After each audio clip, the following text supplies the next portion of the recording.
Imagine waking up tomorrow and discovering you no longer exist, not physically, but digitally. Your bank account? Frozen, your email locked, your photos, your documents, your livelihood gone. And the entity holding it hostage isn't a hacker. It's an algorithm. A piece of code, cold, impartial, unappealable, has decided that you are a threat. No explanation, no trial, no appeal that reaches a human. It sounds dystopian, but this is already reality. Ordinary people are being digitally erased every day by automated systems meant to protect us. In the mid-2010s, we began outsourcing convenience to technology. By the 2020s, we were outsourcing judgment. Now, those judgments are turning against us, creating a new class of victim, the digital hostage. Consider the story of Mark, a professional photographer from Colorado. In June 2023, Mark woke up to find his entire Google account disabled. Not just Gmail, everything. His Google photos, holding 10 years of family memories. His Drive, filled with client contracts and raw photo files worth over $80,000 in pending work. His Google Pay. His YouTube channel with 50,000 subscribers. Even his Android phone, which refused to unlock because it couldn't verify his account. Gone. All of it. Overnight. The message on his screen was chillingly brief. Your account has been disabled due to a violation of our terms of service. No reason, no contact, no recourse. Mark appealed, filling out the standard Google form, explaining his business, his clients, his livelihood. 3 days later, an automated email arrived. After review, we have determined that your account violated our policies. This decision is final. He had no idea what he'd done wrong. Only later, with the help of a lawyer, did he uncover the likely cause.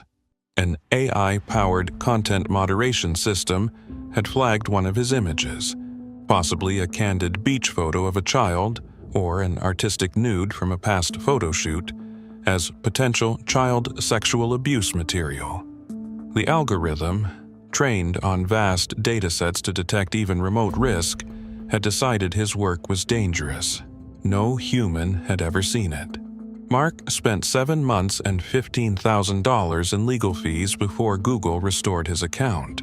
The company offered no explanation, no apology, just a sterile note citing a systematic error. By then, he had lost clients, missed contracts, and suffered what he described as a total breakdown.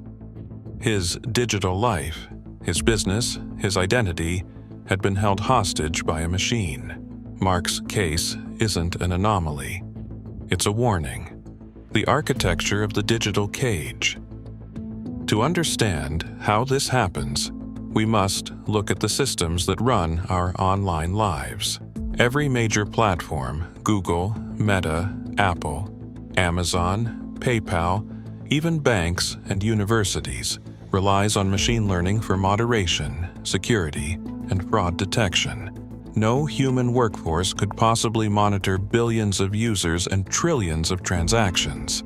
AI is the only scalable solution, but it's also a trap of our own making. These systems identify patterns of violation.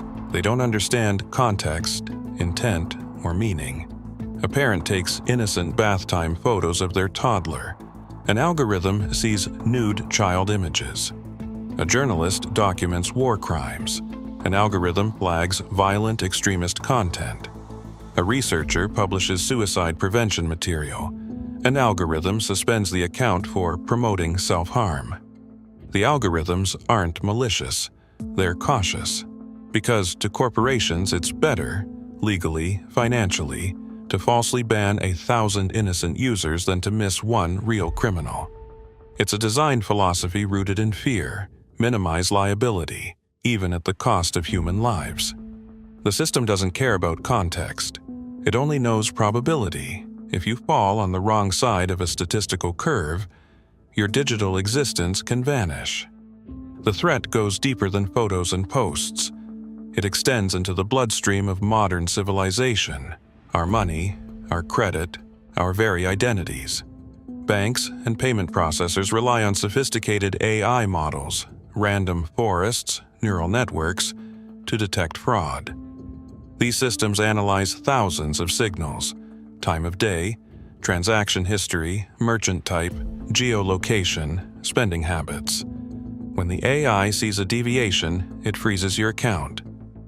Picture this scenario. You travel to a new city, buy an expensive camera for work, and pay in cash. The AI flags unusual activity. Your debit card stops working. Your rent check bounces. The bank's customer service agent apologizes but says, "The system won't let me override it." You are guilty until the algorithm decides you're not. That's what happened to James, a small business owner in Oregon. In late 2022, his PayPal account, holding $47,000, was frozen for unusual transaction patterns. In reality, his business had just taken off. The sudden spike in revenue looked suspicious to the fraud model. PayPal, citing financial regulations, held his funds for 180 days. By the time they were released, James's business was dead. Suppliers unpaid, employees gone, clients lost. The algorithm had mistaken growth for crime. And then there's facial recognition, the new gatekeeper of identity. In 2021, Robert Williams, a black man in Detroit, was arrested after a facial recognition system falsely matched his photo to grainy security footage from a shoplifting case. The AI was only 60% confident, but police treated it as fact. Williams spent 30 hours in jail before anyone realized the error. He was the first known American to be wrongfully arrested by facial recognition, but not the last. Since then, multiple cases have surfaced across the U.S., revealing racial bias embedded in training data. In a world where AI guards the gates, the color of your skin, or even the lighting in your ID photo can become a liability. The emotional and economic toll. Fallout from being digitally erased is not abstract. It is emotional, financial, existential. Mark's story cost him $15,000 and 7 months of sanity. For Sarah, a domestic violence survivor, the cost was far worse. She fled her abuser, created a new Facebook account under a pseudonym, blocked dozens of people, and changed her location. To Facebook's AI, that looked like coordinated, inauthentic behavior. Her account was deleted. No appeal, no human review. She lost contact with her support group, her advocates, and the only friends who knew where she was. Her therapist later described her as digitally disappeared. Cut off from her network, she relapsed into panic attacks and severe PTSD. The AI hadn't just closed an account, it had erased her lifeline. Then there are the credit algorithms, the invisible arbiters of social mobility. They determine who gets a mortgage, who rents an apartment, who gets a job. If someone opens a fraudulent account in your name, the system sees unpaid debt and tanks your score.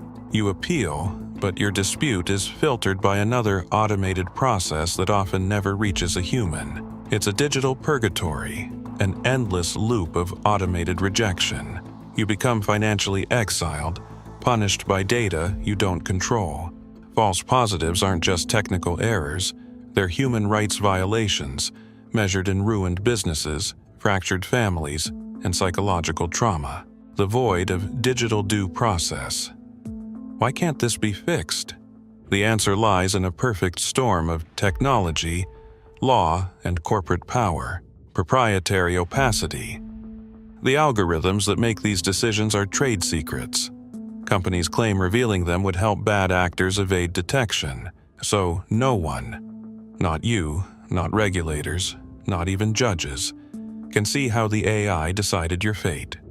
Legal immunity.